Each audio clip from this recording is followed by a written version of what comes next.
Bahinabai mart ही जी संकल्पना आहे DPDCची, त्याच्यात आम्ही जिल्ह्यात 11 मॉल आहे, जवळपास 20 कोटीचे जे मंजूर केलेले आहे.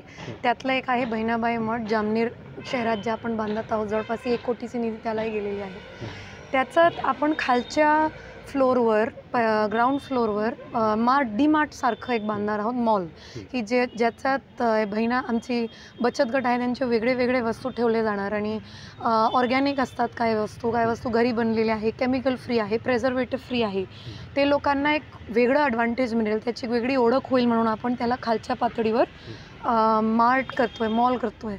आणि पहिल्या फ्लोअरवर आपण त्यांना एक छोटंसं ऑफिस देतो आहे, कारण यांचे बरेचसे अकाउंट बुक्स असतात, मीटिंग्ज असतात, वगैरे वगैरे त्यांना घ्यावे लागते. आणि बाजूलाच एक छोटंसं हॉटेलही करून देतो आहे, कारण की यांचे जे काय पिठलं भाकरी, ढोकळे, जे काय पापड वगैरे हे बनवतात, त्याची डिमांड खूप राहते लोकांमध्ये.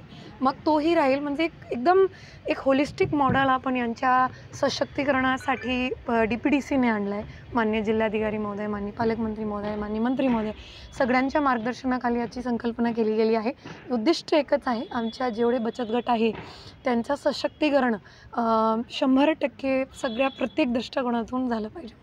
मॅडम, बचत गट सशक्तीकरणासाठी प्रयत्न होत आहेत, मात्र जामनेर तालुक्यात असे काही बचत गट आहेत जे फक्त नावाला आहेत आणि त्यांचं कधी कार्य दिसले नाही किंवा काय, तर अशा बचत गटांची देखील चौकशी होईल का?